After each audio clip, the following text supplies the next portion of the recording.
Hello, welcome to my channel, or welcome back if you've been here before. My name is Bethanne, and today I want to talk about the third of 3 reading challenges that I'm setting for myself in 2021.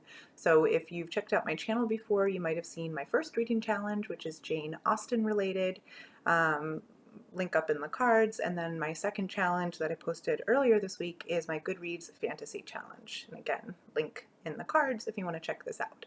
So my third challenge is the self-published fantasy blog-off challenge. So for anyone who doesn't know, there's a book review blogger who hosts a self-published fantasy award every year, and people can submit their own self-published works. And then there's a panel of judges from around BookTube and the book reviewing blogosphere who narrow down that list and review the books. So I'm going with the finalist category, which was narrowed down to 10 books from I think a couple hundred entries. And a lot of these books were getting favorable reviews from some booktubers who I really like. I'll link to Kitty's channel down below, who's reviewed several of them.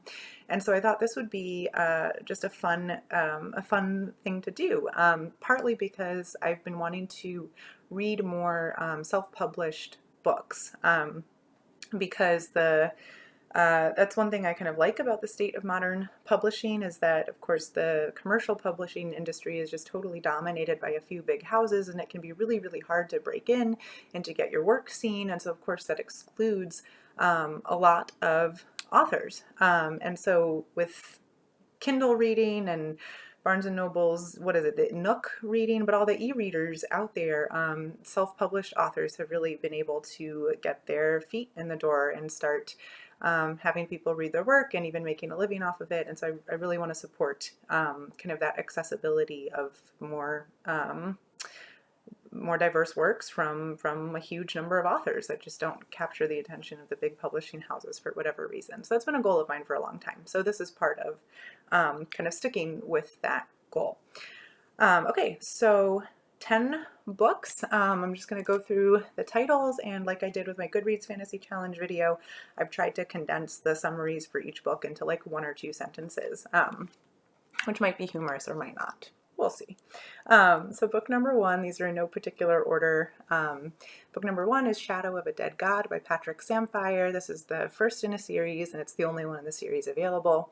In that book, a second-rate mage is framed for murder, and of course he stumbles on a new dark power threatening everything, because that's what we do in fantasy. Book number 2 is called The Combat Codes by Alexander Darwin. This is the first in a series called The Combat Codes Saga, and there are 2 books available. This is a world where single combat decides the fate of nations, and the main character is a boy in combat school. So I guess it must have a fantasy element, but so a magical school sort of trope. Number 3 is called Voice of War by Zach Argyle. This is the first book in the Threadlight series. There's 1 available. And I did see a review, I think, of this one by Kitty. I'll put a link in the description below. So, prophecy, magic, a death that doesn't quite stick. It's a very vague summary, but I've heard it's good. Number 4 is The Lost War by Justin Lee Anderson. It's number 1 in the Aiden series. It's the only book available so far. There's a fragile peace. An envoy leads people through a ravaged countryside and maybe unravels a conspiracy threatening the kingdom. Number 5, Darkness Forged by Matt Larkin. First book in a series called Legends of the Ragnarok Era, which sounds very cool. There's only this 1 book available. A smith's wife, who's a Valkyrie, cool, has gone missing, and he gets enslaved making weapons for an evil king. I assume he escapes. Then Last Memoria by Rachel Emma Shaw, which is the first in the Memoria duology. There's 1 book available so far. The main character can steal people's memories, and a king is using her to maintain order. She hates it and escapes. Stealing memories sounds like a very cool premise. Then we have A Wind from the Wilderness by Susanna Rowntree, the first in a series called The Watchers of Outremer. I might be pronouncing that wrong. There are 4 books available so far in this series. It's a fantasy set during the First Crusade, which includes murder, revenge, and a bit of time travel. So a little bit of a maybe historical fiction / fantasy, just because of the setting. Sounds kind of cool, and the cover is gorgeous. Then Blackstone Heart by Michael R. Fletcher, the first in the Obsidian Path series. There's one available. A man literally had a stone heart, which is shattered and scattered across the world, and he's collecting all the pieces. I assume some things happened to him while he's doing that. Wasn't very clear. Then The Fall of ERLON by Robert H. Fleming, which is the first of the Falling Empire saga, which there are 3 books available. This is a military fantasy series. The main character is heiress to an empire that seems to be destroyed, and she has to try to save it, and there may be a new dark power rising, because fantasy. And then finally, Netherlight by Sean Paul Stevens. The world is punished by dark imprisoned magic. I'm like quoting from the summary here. So the world is punished by dark imprisoned magic. Children are given poison. Your talent is decided by the state. Reality is breaking down. I don't even know what that means. So we'll see about that. So those are the 10 self-published books that I'm going to read.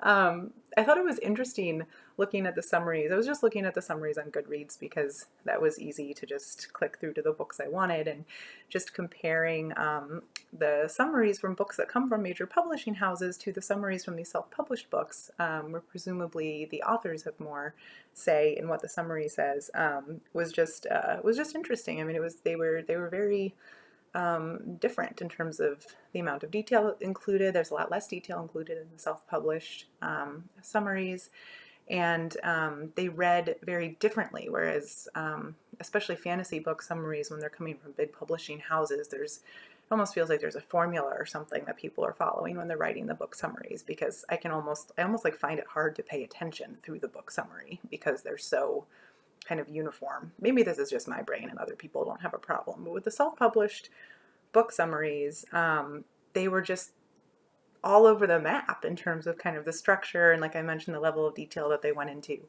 how much of the world they kind of set up or not. So that was just kind of an interesting comparison that I was making as I went through these summaries. So anyway, so that's my third challenge. So altogether, between the Jane Austen and then these 2 fantasy challenges, I've set aside 27 of my books that I'll read next year will be for those 3 challenges. That's obviously far fewer books than I will read during the year. So I will try to do another video later this month or in January with just kind of my general reading goals for how I'm going to fill out the rest of the books that I read in the year, which I'm expecting to be about 70 based on where I'm at for this year. So 70 minus 27 is what, 43 books that are free-for-alls that I can choose. So I will, like I said, do a later video with just kind of some guidelines that I'll be keeping in place for how I fill out my remaining approximately 43 slots as I go through the year. So I hope my reading challenges are interesting to somebody, because I'll be posting videos about them through 2021. With these self-published books, if you liked any of the covers, if you liked the quick 1-sentence synopses that I listed, if you're interested in any of these books, go ahead and leave a comment, let me know. And if you aren't already subscribed to my channel, please go ahead and subscribe, and I'll see you all in the next video. Thanks.